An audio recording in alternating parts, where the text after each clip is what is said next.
everyone, and welcome back to this series talking about Vampire the Masquerade Necromancer bloodlines, which means vampires that are necromancers that are currently, for the most part of Clan Hecata.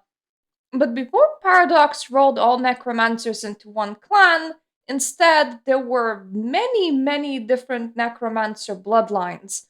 And they did this like rolling together all the necromancer bloodlines in quite an interesting fashion. For one thing, the bloodline that we're gonna be talking about today has died out. The last member should have been killed in the 1700s. Ever been like so involved in living, I guess, that you have died twice and still arrived at a family gathering? If you have, you might just be from the bloodline of Lamias. So, first of all, what were Lamias before they got rolled into Clan Hakata? Lamia were a bloodline of the Cappadocian clan, and Cappadocian clan, before a whole bunch of necromancer bloodlines happened, used to be one of like the primary necromancer clans with like there were like a couple of offshoots, but they were mostly in different parts of the world, with Cappadocians just kind of being like Europe, Middle East, that sort of thing. Like it's more on that continent focused. They were, for the most part, the Necromancer clan before it got splintered, outside of, once again, all of those other locations, like, for example, in Dulu in Africa, likely have nothing to do with Cappadocians. So, the founder of Lamia clan, well, Lamia bloodline, was a high priestess of Lilith. She claimed the name Lamia for herself and was rumored to be a direct daughter of Lilith. A Cappadocian elder named Lazarus found her performing sacred rites to Lilith, and impressed by her skill, and she probably looked very beautiful and sensual, he decided to do the thing and make her into a vampire then and there. For vampires, drinking blood is quite euphoric and can be compared to it being a bit sexual in context.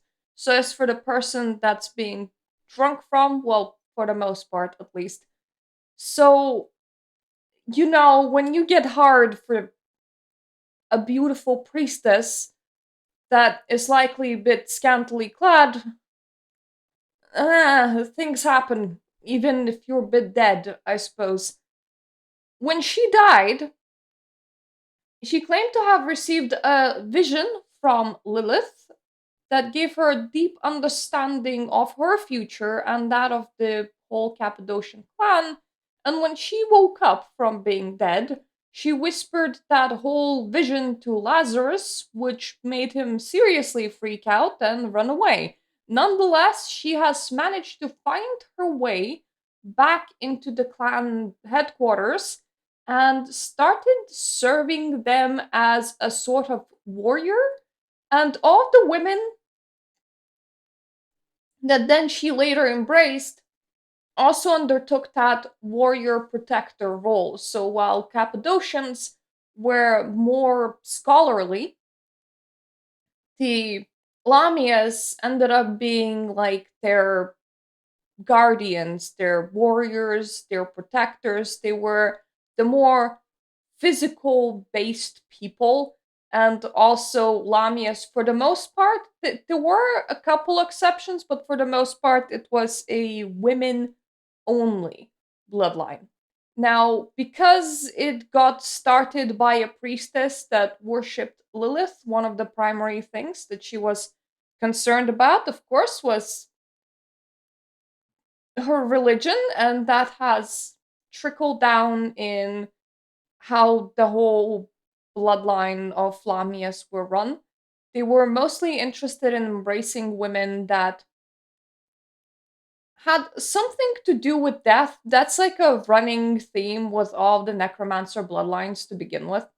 Primary suspects for embrace when it came to Lamia would be women that have either taken a life by becoming, well, a murderer, or women that have contemplated or tried to take their own life. These kind of people were close enough to death for Lamia people to become interested in them. They would then train these women in the art of war because it was fairly unusual for women to know art of war. They kind of reasoned that that whole physical training can come after the embrace.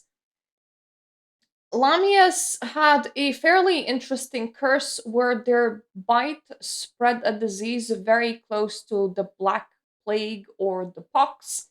So if they fed on people, they could start outbreaks and plagues, which isn't ideal. So oftentimes Lamia really restricted how they fed, when they fed, and would feed even from recently deceased just to, not cause a plague outbreak, which wouldn't be too great for anyone. Lamias were, and the current equivalent of Lilin, which is how they're called in the modern nights, followers of the Bahari faith, which Bahari faith adherents believe that Lilith, created as an equal of Adam, fled Eden and eventually became the lover of both God and Lucifer. She sheltered Cain after he became the first murderer, but he later brought his childer in the form of representatives of the 13 regular clans to slaughter Lilith's children and defile her garden. For this, Lilith has swore revenge against him. The path associated with Lilith is fairly interesting because it is a path of growth through suffering, effectively, and their moral guidance guidelines are fairly edgy and pain centric. Like, you cannot shun pain. You should never fail to dispense pain and anguish whenever possible. You should seek teachings about Lilith. You should not hesitate to kill a living or unliving being. You should not fear death. You should not fail to participate in Bahari rituals. You should not feel remorse for bringing pain to someone else. You should correct false myths about Cain. You shouldn't seek wealth or temporal power. And you shouldn't feed immediately when you're hungry. So, if you can imagine the whole bloodline of Lamia, imagine like Amazon warriors that are kind of focused on both inflicting pain on themselves and on others. It was kind of like a blood cult that traveled together with Cappadocians and served them as the equivalent of like bodyguards or like warriors, and just the people that kept them safe effectively. There were never super a lot of Lamias, but whenever Cappadocians would be going to dangerous places, they would absolutely always take at least one Lamia with them to be that, spear woman or sword woman that stands and protects them while they do their thing. Now, when Cappadocians died, Lamia got eaten by Giovanni, and Giovanni blames eating of like the founding member of the Lamia bloodline for getting that curse of the painful bite, where instead of your bite feeling very pleasurable to people, it feels excruciating because that apparently, according to Giovanni, wouldn't happen until he decided to eat the founder of the Lamia bloodline. The last known Lamia should have been destroyed in the Camarilla blood hunt because it wasn't the liked bloodline, mostly because by biting people they would be spreading illness, disease, plagues. You can't have giant outbreaks of the plague. You can't have plague bearers just walking around. That kind of threatens the whole masquerade thing. So the last known Lamia should have been destroyed by a Camarilla blood hunt in 1718. Now, here's the thing though. The whole family reunion gets called for the forming of the Hakata clan, effectively, and women show up. And they claim to be the same thing as the Lamia. And indeed, they spread the plague, they are there to protect the newly formed clan, they worship Lilith, they share a lot of the same traits to what the Lamia bloodline was. And everyone was just like, "Okay?" for a short amount of time. And then they were like, "You know what? Whatever. You're here, you're part of Hakata clan, let's get on with it." And everybody that joins the Hakata clan somehow gets the Hakata clan curse. Like all of your individual bloodline little curses that used to be, like spreading plague through biting people, out the window. I don't know how vampire blood works. I don't know if Paradox knows how their vampire blood works. Outside of it is apparently a highly mutable substance. And honestly, if the curses are that easy to modify, it kind of feels like whenever you're landed on an unfavorable curse, you should try like getting an agreement with another clan going to instead merge and create a new clan to see if that curse re-rolls to something else. Or is that not how it works? Either way, it's a bit weird. Bit weird things have been happening. Now, the good thing about version 5 bringing back the Lamia is technically they were like no longer present in the modern knights. So there would be very, very few games where you could ever play as a Lamia before this. Once again, it is a bloodline that in the lore was completely killed off, and then they were just like, pop, here comes the Lamias. And they pop back out again. So at the very least, you can play with them again, and there were some changes, obviously, to the abilities that they have, but the new abilities that they get as like a background thing that you can invest for being a Lamia, they represent the abilities that they had fairly well. In the original lore, Lamia at first got their own discipline called Deimos. Then that discipline got modified into Mortis in later editions, and then entirely erased and just rolled into Necromancy by the time we get to V20. Mortis and Deimos honestly share fairly similar things for Lamia. The whole ability mostly went alongside these lines. At the very bottom, if you only invest 1 point, you get Whispers to the Soul. Lamia may whisper one of the secret names of Lilith into a victim's ear that causes them to be plagued with nightmares and thoughts of doom in their waking hours. At 2 points, you get Kiss of the Dark Mother. Lamia, through her studies of death, can create an anthropic life-draining force. Once her lips have been coated with the substance, it can be transmitted through her bite. Potentially siphoning your life force and giving it to the Lamia. Not entirely sure how that works, but it does something. Third ability was Ichor, which is Lamia can use the 4 humors of the body to create a vile substance which can cause immense harm to targets. If the substance is phlegmatic, It induces lethargy in the victim. If the substance is melancholic, it induces visions of death. If the substance is sanguine, it induces excessive bleeding. If the substance is bilious, it becomes a deadly toxin. At 4 dots, you get clutching the shroud. Lamia can infuse herself with the blood of a dead corpse to become closer in form to an animated corpse and peer into the Shadowlands. This enables Lamia to sense the health levels of other beings. So they're looking through the world as if they were a ghost by proxy, is what I'm getting from that. And the last, the standard power, advanced powers are only available to people that are very low generation, which means that they would have needed to, during the campaign, having eaten like an important vampire. So it's quite a big thing.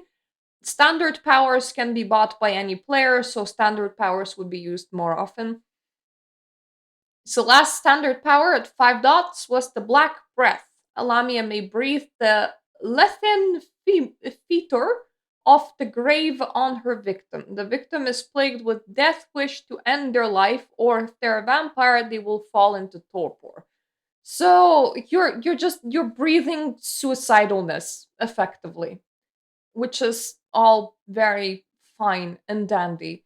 If you're playing a modern Lamia, you can buy into a background which gives you this. At 1 dot, it's the Serpent's Kiss. Once per story, the Lamia can voluntarily infect mortal prey with disease, causing them 1 aggravated health damage every night for 3 nights. 2, protection. The Lamia understands and embodies the original purpose of Lamia as guardians, gaining 2 dice on any close combat rolls involving the protection of an ally or a coterie member. 3 for humors. So once again, the Lamia can manipulate the humors of the victim, inflicting a 2 die penalty on their target. Increased lethargy, an obsession with death, excessive bleeding, or poisoning. So kind of similar to the previous ability. At number 4, controlling the beast. Once per session, the Lamia can thwart the beast by converting a combat messy critical into critical, making sure that your character doesn't like go off and do something stupid with their superhero powers. And at number 5, honestly, this one is a fun one. Medusa's Gaze. The Lamia possesses a potent gaze, which at the cost of 2 rouse checks can make an intimidation plus occult roll against their opponent's stamina plus occult plus blood potency, which, if successful, paralyzes them for 1 scene. Really goes well with their icon. I kind of like it, but I don't know how other people feel about this change from like original Deimos to what you can play now. Now, mind you, once again, Deimos turned into Mortis and got entirely taken away, and now you can buy this. So that ability went through quite the line of changes. I don't super mind the changes to Lamia, mostly because Lamia was not something that you were ever meant to be able to play outside of like Dark Ages campaigns. And Dark Ages campaigns, for the most part, don't happen. So it's kind of nice that they yoinked a dead bloodline straight into the modern days and made them playable again. Like, I'm okay if you kind of blandify your regular bloodlines if they, weren't already there. If you're just like bringing back the dead ones, they can be a bit blander. But at the very least, we now get a choice to play them again, and more choice is always equivalent to more yay! Other disciplines outside of Deimos. Originally, Lamia had Deimos Fortitude Potens, then it changed to Mortis Fortitude Potens. Mortis, once again, kind of play on Deimos. It's a very, very similar thing with just kind of minor changes. Then that in V20 edition, but V20 Dark Ages edition, quite specifically, so the edition that deals with things in the medieval times and not quite the modern times, it got changed to Fortitude Necromancy Potence. So Fortitude and Potence still running theme. Now, instead of getting Deimos, you get or mortis, you get necromancy. And then in the newest edition, it's Auspex or Potence, Fortitude, and Oblivion. Now, to explain all of the powers, necromancy is the ability to talk with the dead, to subjugate wraiths, to raise zombies, that sort of thing. Fortitude, make your skin thick, very, very thick. Makes you soak damage so you do not feel when somebody punches you because you're like a rock. Your skin very thick. Potence is just your ability to hit really hard. It's kind of like strength, but it goes on top of strength. So instead of just giving somebody a bloody nose, you can punch their brains out as you do as a vampire. Very fun. Good fist. Hooray. Oblivion is that weird merger that they did in the newest edition where they merged shadow powers and ghost powers into one. So technically, any clan or bloodline that has access to one has access to another. It would be kind of weird if you decided to like cross class into shadow powers instead. Your storyteller would be like, "Why? Explain why are you doing this as a necromancer?" But technically you can because it's now like kind of one and the same realm. It's kind of like how, all STEM fields are STEM fields, but if you're into chemistry, you might need to explain why you're suddenly taking points in mathematics instead. I know that that's not how real life works, but like there is a pool, your your clan or your bloodline is assigned like half of that pool, but technically that whole pool is in your blood, babe. You can do with it as you please. You can take from the side that you're not supposed to be taking from. And that would be Lamia. How do you feel about Lamia? Do you have very strong opinions about it? By the way, I am gonna switch my camera off just for a second. I kind of stole the art for this from Vampire the Masquerade Coteries of New York game. It looked a very appropriate picture, looked like a place where you would be performing Lilith rituals. So I was all like, yeah, works for Lamia, which is entirely obsessed with worshipping Lilith and works on worshipping Lilith. And greatest knowledge in life comes through pain, injecting others with pain and chaos, apparently. So, all good, very happy, good for them, kind of weird, but you do you. You do you. I'm not gonna yuck your yum if that's what you're into. Anyway, this has been a very unhinged explanation for what Lamia were and what Lamia are.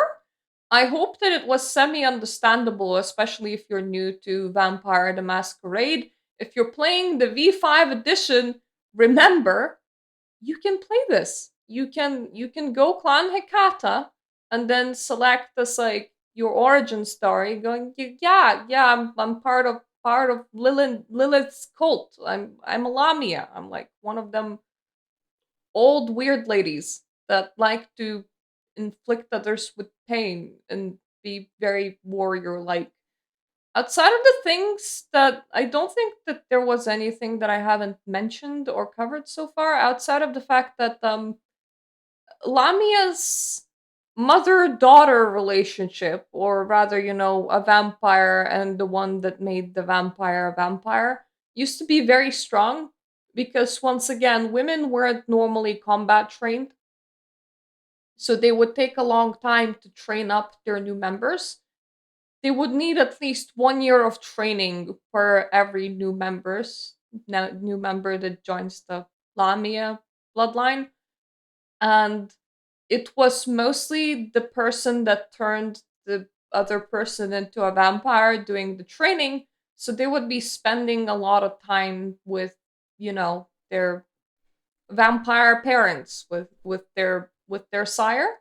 So they would form very deep and long lasting bonds with that person. So Lamias were no joke. Don't like murder one Lamia and think that other Lamias won't suddenly go for you. That's not how any of this works. They had like very, very strong bonds as opposed to, for example, Sumeri, which are not known for forming all that many bonds because they're like walking, rotting corpses, and I suppose that doesn't leave a lot of time for bonding.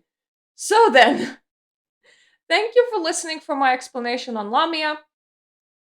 If something's unclear, if I didn't explain something quite right, if you're still confused, first of all, you can always leave a comment. But secondly, I'm leaving links to the wiki page in the description down below so you can just go and read about it and hopefully understand stuff a little bit better. I have covered Hecata in full previously in when talking about all of like the major clans. So you might want to watch that video if you're not entirely sure what's happening with this like family reunion or what clan Hecata is. And I haven't covered Cappadocians yet, so if you're confused, just like stay tuned in the upcoming weeks. Thank you so much for watching. If you like content like this, please subscribe. I'm currently uploading one video to do with Vampire the Masquerade on every Friday. I also do a lot of other gaming stuff and expand into other gaming fields in the regular. Sometimes I also do occult videos. So if you're into that sort of stuff, take a look around, see if you like it, see if you don't. If you don't, that's okay. If you do, then, come along for the ride. And also, really thank you to my Patreon supporters for allowing me to make videos like these freely. You are funding my gaming habit, which includes tabletops. So thank you so, so much. And I hope I'm gonna see you in my other videos. Toodaloo.